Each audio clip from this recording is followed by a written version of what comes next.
Viewers, আমরা দেখতে পাচ্ছি যে ফিলিস্তিনের গাজা উপত্যকায় ইসরায়েলিদের বর্বরতার অত্যাচারে গাজার নিরীহ মানুষ নিহত হচ্ছে। ছোট ছোট কোমলমতি শিশুরা ধ্বংসযজ্ঞের নিচে পড়ছে। আমরা এর প্রতিবাদ জানাচ্ছি। এর প্রতিবাদের জন্য আমরা বাংলাদেশের ঢাকার জুরাইনের কবি নজরুল উচ্চ বিদ্যালয়ে কোমলমতি শিক্ষার্থীরা, শিক্ষক শিক্ষিকা বৃন্দরা সবাই রাস্তায় নেমেছি ফ্রি প্যালেস্টাইন স্লোগানে মুখরিত অঞ্চল।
ভিউয়ার্স, আমরা সবাই অবগত যে বিশ্বের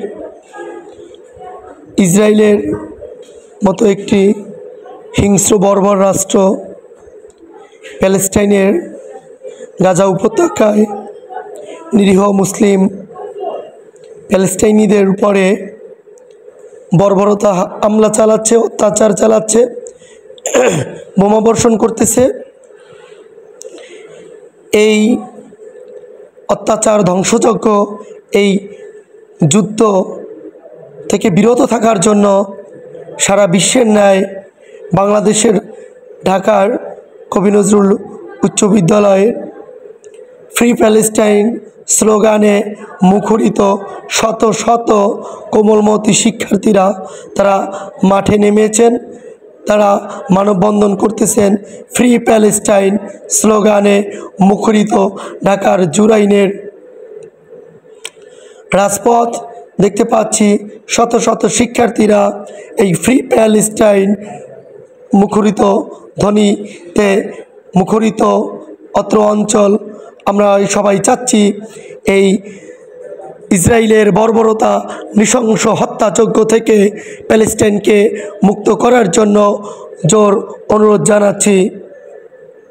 আল্লাহ যে এই মুসলিম ভাইদেরকে হেফাজত রাখে, এটা পরম করুণাময়ের কাছে এই দোয়াই আমরা ব্যক্ত করতেছি, এই প্রার্থনাই করতেছি। আল্লাহ যে প্যালেস্টাইনদেরকে হেফাজত করে। আমিন, আমিন, আমিন।